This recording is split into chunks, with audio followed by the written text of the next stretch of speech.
Talk show India के सभी दर्शकों को अनिकेत राज का प्यार भरा नमस्कार। दोस्तों, आप देख रहे हैं आपका फेवरेट शो बातें सूरत वालों की। आज हमारे साथ स्टूडियो में मौजूद है सूरत शहर के एक सीनियर फैमिली फिजिशियन, नाम है उनका डॉक्टर संजीव व्यास। डॉक्टर साहब, welcome to talk show India. Thanks for inviting me, Aniket bhai, in this talk show India. या And I am very much pleased कि आज मैं यहाँ आया हूँ इस प्लेटफॉर्म पे। जी, I am the very lucky person to come and accompany you on this talk. या it's our pleasure also. Like हमारे टॉक शो इंडिया की पूरी टीम और सूरत के जितने भी वाशिंदे हैं, सूरत में जितने भी लोग रहते हैं, उनके लिए भी बहुत सौभाग्य की बात है कि आज हमारी इस कन्वर्सेशन और ये हमारी एपिसोड बातें सूरत वालों की जो कन्वर्सेशन होगा वो लोगों तक पहुँचे और आपकी इस एक्सपीरियंस और आपकी नॉलेज का लोगों को फ़ायदा मिले। डॉक्टर साहब, सबसे पहले मैं ये जानना चाहता हूँ कि जब भी एक पेशेंट एक डॉक्टर के पास जाता है, उसका एक परसेप्शन ये बना रहता है कि डॉक्टर्स यानी कि भगवान के रूप है। उसी तरह से वो डॉक्टर साहब ध्यान रखिए, डॉक्टर साहब कुछ मदद कीजिए, डॉक्टर साहब हम ठीक हो जाएंगे ना, बड़ी उम्मीद के लेकर के बड़े आशा के साथ में एक भगवान मानते हुए पेशेंट जो डॉक्टर्स को अप्रोच करते हैं। आज के समय में ये परसेप्शन के बारे में आपका क्या विचार है, आप क्या कहना चाहेंगे? सर देखिए, ऐसा है कि हम लोग सिर्फ ट्रीट करते हैं जी, बट जो क्योर करते हैं वो गॉड ही करते हैं जी, तो भगवान ने डॉक्टर को जरिया बनाया है ऑन दिस अर्थ, उनका एक माध्यम बनाया है to treat the illness, to treat the unhealthy people. लेकिन मेरा परसेप्शन वैसा वर्सा है अच्छा कि मेरे क्लिनिक में जो लोग आते हैं जी, वो मेरे पे कंप्लीट कॉन्फिडेंस रख के, मेरे नॉलेज पे कंप्लीट कॉन्फिडेंस रख के मेरे पास इलाज करवाने आते हैं। जी, तो रादर मैं तो ये कहूँगा जी, कि मेरे जो पेशेंट्स है जी, वो मेरे लिए भगवान है जी, और हर भगवान मेरे को रोज एक नया चीज सिखा के जाता है। क्या बात हर है। पेशेंट मेरे को एक नई चीज सिखा के जाता है।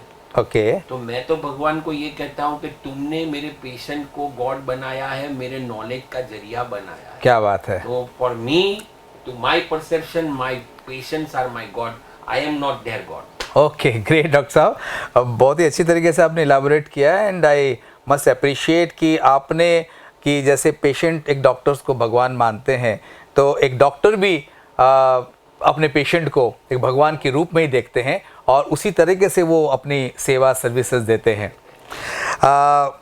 डॉक्टर साहब, सूरत आज 2022 में एक बहुत ही बड़ा वेल नोन सिटी बन चुका है। आपके इस 35, 37, 38 साल के इस मेडिकल प्रोफेशन के सफ़र में as a senior family physician आप सूरत के मेडिकल सेटअप को कैसे देखते हैं?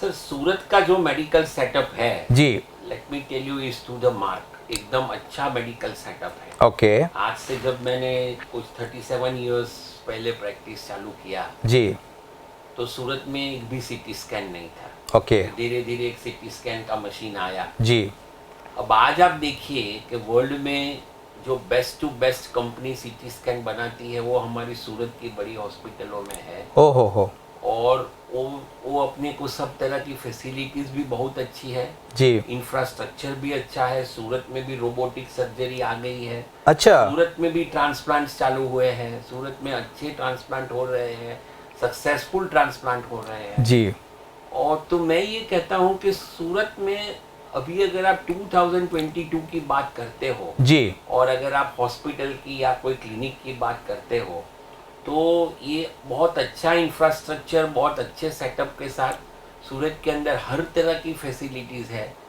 तो मैं ये समझता हूँ कि सूरत इस मामले में पूरा ए ग्रेड में ये है, तो कोई वो तो सवाल ही नहीं उठता है। यानी कि सूरत में जो भी अभी लोग मेडिकल ट्रीटमेंट की एक्सपेक्टेशन करते हैं, हाँ। उनको ये पता होना चाहिए कि Surat is capable for any sort of treatment. देखिए, फैमिली प्रैक्टिशनर एक बैकबोन है जी, मेडिकल प्रैक्टिस का एक बैकबोन है। जी, हमारा जो आज का जो ये नया यंग जनरेशन जो है हर सुपर स्पेशलिटी में, जी, दे आर वेरी सुपर।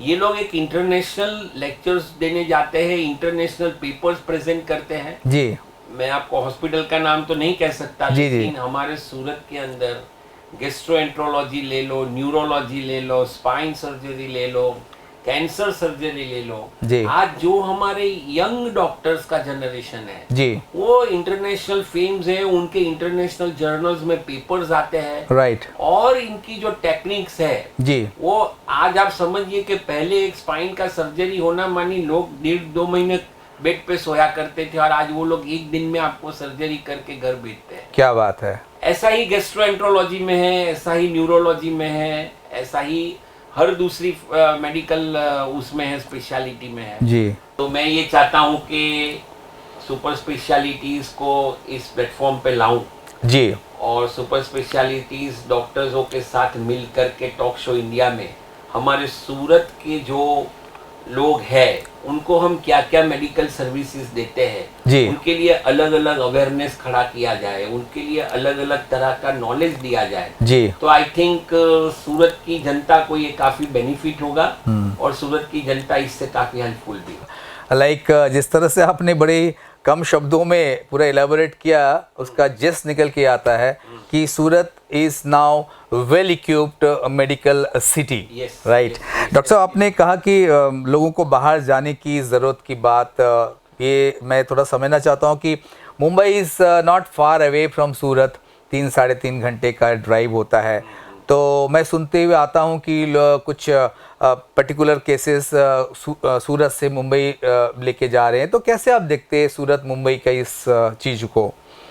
देखिए, दो बातें हैं जी। मैं ये नहीं कहूँगा कि बॉम्बे अच्छा नहीं है, लेकिन काफ़ी बार क्या होता है कि पेशेंट्स जो एडमिटेड है वो काफ़ी बार थोड़े डर जाते हैं, जी एंड पार्ट ऑफ इट ऐसा होता है कि लोगों की ओर से उनको फीडबैक आता है, रिलेटिव्स की ओर से उनको फीडबैक आता है, जी तो काफी बार वो लोग उसके चलते भी बॉम्बे जाते हैं, ऐसा ओके। नहीं है। लेकिन मैं ये भी नहीं कहूँगा, बॉम्बे कुछ चीज़ों के लिए डेफिनेटली बॉम्बे है, वो दूसरी बड़ी सिटीज है, मेट्रो सिटीज है, जी वो डेफिनेटली अच्छी है, लेकिन वो आपके यहाँ के ट्रीटिंग डॉक्टर को डिसाइड करने दीजिए कि आपको मेट्रो में कब जाना है, राइट कब राइट नहीं राइट जाना है। राइट राइट सी यहाँ पर क्या होता है कि आप हाफ हार्टेडली ट्रीटमेंट छोड़ के चले जाते हो, जी और फिर वहां पर कुछ होता है, जी। राइट। तो वो क्या है कि यहाँ का डॉक्टर अपनी सबसे ज्यादा मैक्सिमम एफर्ट्स रखता है। जी तो मैं ये कहता हूँ कि लेट हिम डिसाइड कि मेट्रो में जाना है,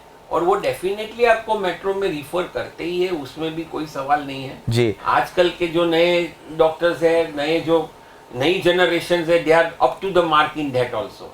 Great, उनको great. पेशेंट अच्छा करना है, उनको पेशेंट को अपने पास रखने से कोई मतलब जी। नहीं, वो लोग आपको सामने से ही कहते हैं कि आप ट्रांसफर करो। बिल्कुल बिल्कुल। और अभी तो मुझे जानकारी मिली डॉक्टर साहब कि मुंबई से भी काफ़ी डॉक्टर्स सूरत। देखिए, बॉम्बे की बड़ी कॉर्पोरेट हॉस्पिटल्सों की यहाँ ओपीडी भी चलती है जी। काफी, अभी तो 5-6 कॉर्पोरेट हॉस्पिटलों की ओपीडी चालू होने लगी। अच्छा और वो लोग यहाँ पर बड़ी हॉस्पिटल्सों में लीवर ट्रांसप्लांट वगैरह भी करते हैं। अभी मैंने सुना है कि recently they are starting with the renal transplant also. ओहो। तो पार्शियली हमको बॉम्बे की सर्विसेज अभी मिल ही रही है, बॉम्बे के डॉक्टर्सों के पास ही मिल रही है। जी जी जी तो that is good enough for the Surat के सूरत में ये लोग, बिकॉज बॉम्बे के डॉक्टर्स का एक स्टैंडर्ड है, लेकिन उनको सूरत के ऊपर इतना अच्छा विश्वास हो गया है, जी जी। इसीलिए वो लोग यहाँ पर आके अपना काम कर रहे हैं। Great great. जैसे कि लीवर ट्रांसप्लांट हुआ या बाकी चीजें हुई, तो they trust the doctors of the Surat, they trust the hospitals of the Surat, जी। They trust the infrastructure of the. क्या बात है, यानी कि सूरत ग्लोबली तो आगे बढ़ रहा है, और ये बड़ी खुशी की बात है कि मुंबई के जो स्पेशलिटीज़ या मैं डॉक्टर्स हैं तो वो भी सूरत में आकर के अपना सर्विसेज दे रहे हैं। तो सूरत कहीं ना कहीं डॉक्टर साहब काफ़ी आगे बढ़ चुका है। अच्छा डॉक्टर साहब, एक मरीज को जब आप ट्रीट करते हैं, ट्रीट किए हैं, इतना लंबा चौड़ा आपका अनुभव है, तो उसमें डेफिनेटली उसकी जो डायग्नोसिस करने की प्रोसीड्योर है उसको फॉलो किया जाता है, मेडिसिन की प्रोसेस को फॉलो किया जाता है। कुछ ऐसा इंसिडेंट हुआ जहां आपको लगा कि भाई इसको मेडिसिन्स के अलावे भी कुछ और भी ट्रीटमेंट दे, शायद वो काम करे, और उसका आपको एक्सपीरियंस मिला कि मज़ा आ गया यार कुछ ऐसा करके? कुछ इंटरेस्टिंग इंसिडेंट डॉक्टर साहब? पर्टिकुलरली मैं ये कहूँगा कि जैसे आप एक कोई डिप्रेशन का पेशेंट लो, जी तो डिप्रेशंस के पेशेंट जब आते हैं हमारे पास आते हैं, तो हम तो देखिए फैमिली लेवल, फैमिली प्रैक्टिस के लेवल पे जो कुछ लिखते हैं, जी पर समटाइम्स हमको साइकाइट्रिस्ट के पास भी हम भेजते हैं। जी जी जी साइकाइट्रिस्ट डेफिनेटली एक क्राइम ब्रांच वाले जो इंटरॉगेट करते हैं क्रिमिनल को, इसी तरह से पूरा इंटरॉगेट करके उसका निचोड़ करके ट्रीटमेंट लिखते हैं, लेकिन साथ में वो लोग ये भी कहते हैं कि आपको साइकोथेरेपी करना पड़ेगा। ओके और साइकोथेरेपी क्या होता है कि they talk to the patient, okay they talk to the relative of the patient. Supposing husband wife को कोई प्रॉब्लम है, जी तो वाइफ को अंदर बुला करके समझाएंगे, हस्बैंड को अंदर बुला करके समझाएंगे। जी जी ये जो एक एक्सेप्टेबिलिटी पेशेंट्स में होनी चाहिए, वो अभी तक साइकोथेरेपी की एक्सेप्टेबिलिटी अभी तक पेशेंटों में नहीं है। तो डॉक्टर साहब ऐसा कोई इंसिडेंट? हाँ, इंसिडेंट्स मैं कहता हूँ कि जी। एक बार ऐसा हुआ कि कोई एक गांव का एक पेशेंट है, मेरे पापा के टाइम का बात। अच्छी बात। पापा was a very senior anaesthetist of the Surat. Okay और तभी मैं कभी कभी पापा के साथ जाया करता था। जी। तो ये लोग तभी क्या है कि डिप्रेशन वाले पेशेंट को या ऐसे पेशेंटों को ये लोग ईसीटी देते थे, माने इलेक्ट्रिक शॉक देते हैं। ओके अब वो पेशेंट के दिमाग में ये था कि मेरे को कोई एक काली औरत काटने आती है, अच्छा और वो इसी से डरता था अच्छा ना। उन्होंने बहुत सारे टाइम ये सब कुछ किया, लेकिन बाद में एक बार इन्होंने सोचा कि इसको कोई, जब तक हम कोई चीज दिखाएंगे नहीं औरत जैसी कि ये तेरे दिमाग से निकल गई है, तब तक ये ठीक होने वाला नहीं। ओके तो साइकाइट्रिस्ट ने उनको बोला कि भाई तू एक काम कर, एक कंटेनर ले आ जी और उसमें छोटी सी एक कोई डॉल जैसा, हाँ बाद में हम करेंगे। जी तो मेरे पापा ने फिर जब एनेस्थीसिया दिया जी और बाद में वो डॉल को हमने उसमें डाला कंटेनर में, और जब वो जागा तो हमने दिया कि ले भाई ये तेरे दिमाग से निकल गया ना। अच्छा। This is all, this is not a medicine. Yes. ये एक तरह का साइकोथेरेपी जैसा ही होता है कि जी। भाई निकल गया। जी जी तो जी ऐसे कभी कभी इंसिडेंसेस होते हैं। जी जी जी तो इस तरह के इंसिडेंसेस काफ़ी हुए होंगे आपके लाइफ में, है ना? बड़ा इंटरेस्टिंग डॉक्टर साहब ने बनाया। जी डॉक्टर साहब, आज हमारे जितने भी व्यूअर्स इस टॉक शो इंडिया के इस एपिसोड यानी कि बातें सूरत वालों की को देख रहे हैं, मैं चाहूँगा कि सबसे पहले कुछ ऐसे टिप्स आप व्यूअर्स को दें, फिर मेरा कुछ पर्टिकुलर क्वेश्चन उस पर भी आऊँगा कि जिससे वो एक हेल्दी रह सके, और ये जो बीमारी है चाहे ब्लड प्रेशर की या बहुत सारी बीमारी जो है यंग एज में भी लोगों के पास ऐसा देखने को मिलता है, तो इसे कैसे वो रिस्ट्रेन करे? देखिए सर, ग्लोबली तो अभी हम सब बहुत बड़ी बीमारी में से पास हुए। जी धीरे धीरे लोगों में अवेयरनेस आने लगी है जी ये ग्लोबली बीमारी में से कैसे केयर लेना चाहिए। कोरोना की बात अपन कर रहे कोरोना की बात हैं। जी कर रहे हैं। जी लेकिन ऐसा है कि हम लोग अभी प्रैक्टिस में काफ़ी यंग जनरेशन में भी ब्लड प्रेशर देखते हैं। जी यंग जनरेशन में हम लोग डायबिटीज़ देखने लगे हैं। जी और डायबिटीज़ एक पूरे इंडिया में, गुजरात एक बहुत बड़ा हब है डायबिटीज़। जी तो क्या है कि आपको रेगुलर एक्सरसाइज, रेगुलर डाइट, आप जो कैलोरी कंज्यूम करते हो वो, अल्कोहल इंटेक, जी। ये सबके ऊपर आपको थोड़ा ये तो रखना ही पड़ता है, वॉच रखना पड़ता है। स्ट्रेस की भी बात आती है शायद। भी बात आती है। स्ट्रेस तो एक मेन कारण है जी कि जिसके अंदर आपको blood pressure, diabetes, depression, even stress सब जगह पे काम करता है। अच्छा। Stress works in your sex life also. Stress works in your sex life also. अब स्ट्रेस हो तो there is a zero sex life. Right right. तो क्या है कि stress is definitely a part of the all the diseases that are. तो उससे get rid करना चाहिए। ट्रीट करने के लिए you have to go for a yoga, Right. Do a meditation, Right, right. Do some spirituality work. Great, तो great. इससे भी आपको काफी फायदा होता है। क्या बात है डॉक्टर साहब।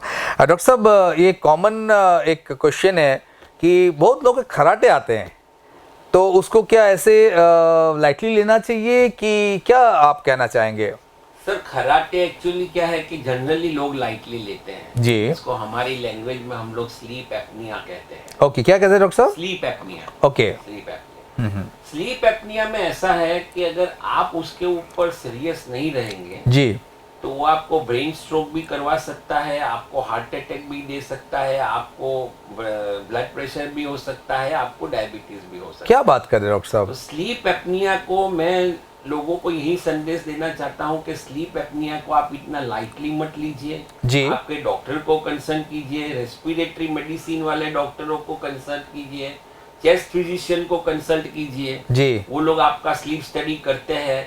स्लीप स्टडी में वो लोग देखते हैं कि आपके पूरे रात की जो स्लीप साइकिल है उसमें आपका ऑक्सीजन कितना परसेंट गिर गया। जी। जितना परसेंट गिरेगा उतना पूरी रात आपको उतना ब्रेन के अंदर ऑक्सीजन कम जाता है। ओ हो तो काफी बार आप देखते हो कि सुबह में उठने के बाद भी लोग इतने फ्रेश नहीं उठते हैं। जी। जैसे कहते हैं कि पूरी रात सोया लेकिन तो भी फ्रेशनेस नहीं लगता है। जी। तो स्लीप एपनिया को आप एक सीरियस बीमारी मान के चलिए। ओके। और काफी बार हमारे पास हस्बैंड वाइफ आते हैं तो वाइफ हंसते हंसते बोलती है, अरे डॉक्टर साहब इन्हें तो बहु नस्कोरा बोले थे, बट दैट नस्कोरा should be taken seriously. Okay, तो इसका क्या डॉक्टर साहब इमीडिएट क्या इसका प्रिकॉशन क्या लेना चाहिए? सर प्रिकॉशंस में ऐसा है कि स्लीप स्टडी करवाना पड़ता है। ओके। स्लीप स्टडी करवाने के बाद आपका कितना डिसैचुरेशन है वो सब देखना पड़ता है जी। और उसके ऊपर से एक मशीन आता है जिसको हम सीपैप बोलते हैं। Right right. तो सीपैप मशीन आपको ले करके रात को सोना पड़ता है। वेरी कंफर्टेबल मशीन होता है। ओके। और ये मशीन से आपको काफी फायदा होता है। हमने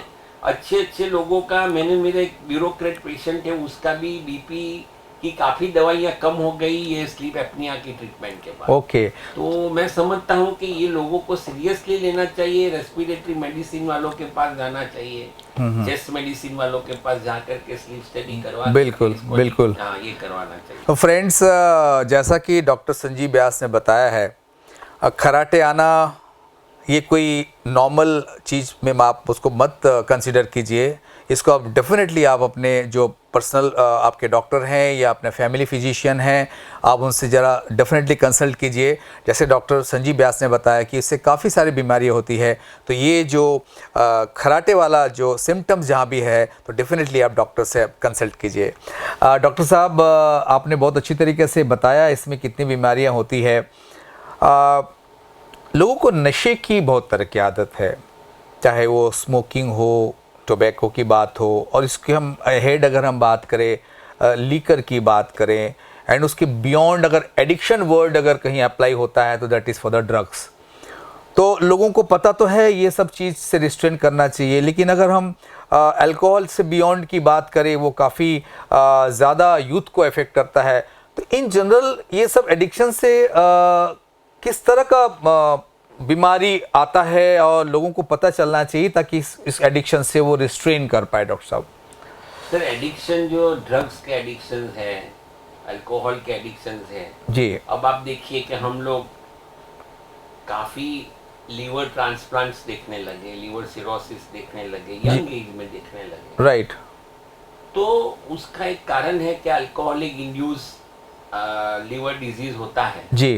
तो यंग एज के अंदर आपको ये लीवर ट्रांसप्लांट करवाना, और लीवर से देखिए, लीवर किसी का लेना और ट्रांसप्लांट कराना is a very difficult thing. Right. और I salute our government for that कि हमारे जो ऑर्गन ट्रांसप्लांट के लॉज हैं जी, यार मार्वेलस एंड सुपर। ग्रेट। मानी कई फॉरेन कंट्रीज में होता होगा, आई डोंट नो, बट हमारे यहाँ जो ड्रग ऑर्गन ट्रांसप्लांट की जो ये है लॉज है जी वो बहुत ही अच्छे लॉज बने हैं जी। लेकिन ये सब चीजें में आपको यंग एज में जो कुछ भुगतना पड़ता है, तो मैं समझता हूँ कि उससे आप थोड़े अलग ही रहे। जी तो जी आपको, और आप डी एडिक्शन सेंटर्सों में जाइए जी। तो ये आपको काफी अच्छी तरह से हेल्प कर सकते हैं। तो अगर ये सब नशा के चीज़ों से दूर रह करके, इतनी सारी बीमारियां नशा से होती है, और डॉक्टर साहब ये नशे से और किस तरह का और बीमारी अपार्ट फ्रॉम द लीवर और भी? डिप्रेशन होते हैं जी। काफी तरह के। अगर आप ड्रग्स लेते हो तो आपके हार्ट रेट काफी बार फास्ट हो जाते हैं। Right right. और इसमें काफी बार हम लोगों ने हार्ट अटैक भी आते हुए देखा है यंग एडल्टों में। जी जी। एडिक्टेड यंग एडल्टों में हमने हार्ट अटैक भी आते देखा है, जिनका पल्स रेट एकदम फास्ट हो जाता है। जी जी जी। जिसको एरिथमियास बोलते हैं। जी जी। तो ये सब भी होता है, तो ये सब में भी हमको केयर डेफिनेटली करनी चाहिए जी, और उसके अवॉइड करना चाहिए। तो ये कहीं ना कहीं एक मतलब जेंडर में सेक्स में भी इसका इफेक्ट होता है? हाँ, डेफिनेटली अगर आप एक स्लीपिंग पिल्स के भी एडिक्शन हो तो आपको सेक्स में भी डेफिनेटली आपका सेक्स का डिजायर चला जाता है। Right. एक्सेसिव अल्कोहल भी आपकी सेक्स की डिजायर ले लेती है। ज- तो क्या है कि एनी सॉर्ट ऑफ एडिक्शन जो न्यूरोलॉजिकली आपके ब्रेन को इम्पेक्ट करता है जी, वो पूरे आपकी सेक्स की डिजायर को खत्म कर देती है। Okay, because finally the sex Dzire comes from the brain, right, दिमाग से होता है। जी, तो अगर आपका जब नर्वस सिस्टम ही बिल्कुल डाउन होगा तो आपका सेक्स डिजायर एकदम खत्म हो जाएगा। तो एज ए होल अगर देखें कि ये एडिक्शन वाला जो मामला है एक इंसान के हर तरह से कहीं ना कहीं बहुत ज़्यादा नुकसानदेही है।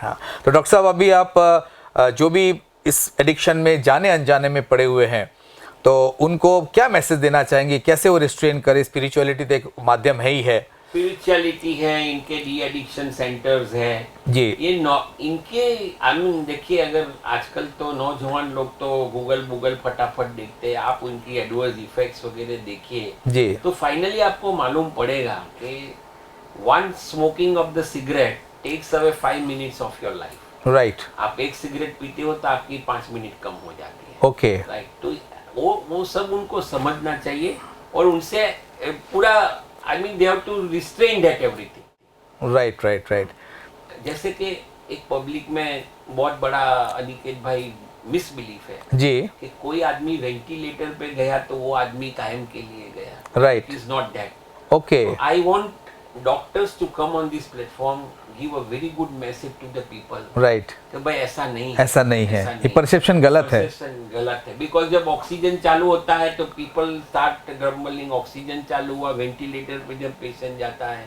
लेकिन ये सब अगर पब्लिक को या अपनी जनता को अच्छी तरह से समझाया जाए जी, तो मैं समझता हूँ कि इनके जो मिसबिलीफ है, मिसकंसेप्शंस है, जी, वो सब निकल सकते। बिल्कुल। पेशेंट भी मतलब लोग भी एजुकेट हो कि मेडिकल सेटअप में कहाँ कहाँ चीज़, कौन कौन सी ऐसी चीज़ें मेडिकल चीज प्रॉस्पेक्ट्स में जिससे आदमी का जो परसेप्शन है वो चीज़ को क्लैरिटी मिले। और मेरे को 37 इयर्स की ये प्रैक्टिस में सूरत की डॉक्टर्सों पे पूरा विश्वास है। जी, they are with a very good knowledge, good, very good skill and with all the other things also. जी, तो मैं ये मानता हूँ कि let them come on this platform and talk to the people. तो I think there will be a more awareness to the people for different subject. yes Dr. Saab, we'll be honored to welcome all the medical fraternity in the Talk Show India. And doctor साहब मैं एक चीज़ ज़रूर पूछना चाहूँगा कि इतना भागा दौड़ी, इतने पेशेंट्स, टाइम की कमी, कैसे फैमिली में कैसे एडजस्ट हो जाता है सब चीज़ें डॉक्टर साहब? I think the credit goes to my wife actually. Okay, credit goes to my wife. Okay, मैं रात को 11 बजे भी जाता हूँ जी, तो भी वो थोड़ी तो आधी नींद में होती है, बट व्हेन आई गो वो एकदम फ्रेश होती है। क्या बात है, तो मुझे लगता है कि ये तो मैं कहता हूँ कि I am a successful person, but मुझे ये लगता है कि मेरे हर सक्सेस के पीछे उसका डेफिनेटली कोई ना कोई इंस्पिरेशन मेरे लिए रहा है। क्या बात है, himself is a doctor Meenakshi Vyas. Okay, और वो तो अपना प्रैक्टिस तो करती ही है, जी, लेकिन तो भी इसके साथ भी वो उसने मेरे को काफ़ी अच्छी तरह से इंस्पायर करके जी, आई मीन मेरे को वे ऑफ सक्सेस दिखाया है। तो I am thankful to her for that. क्या बात है डॉक्टर साहब, thank you so much Thank you. For being guest in our this episode बातें सूरत वालों की। And from the entire team of talk show India I must convey my gratitude and thanks to you as well as madam doctor Meenakshi Vyas. Thank you sir, thank you. दोस्तों ये थे आज के हमारे खास मेहमान, a very well known family physician, rather I should say senior family physician doctor Sanjeev Vyas. आज के एपिसोड में बस इतना ही। Please stay connected with talk show India and keep watching बातें सूरत वालों की। सभी दर्शकों को बहुत बहुत धन्यवाद, नमस्कार।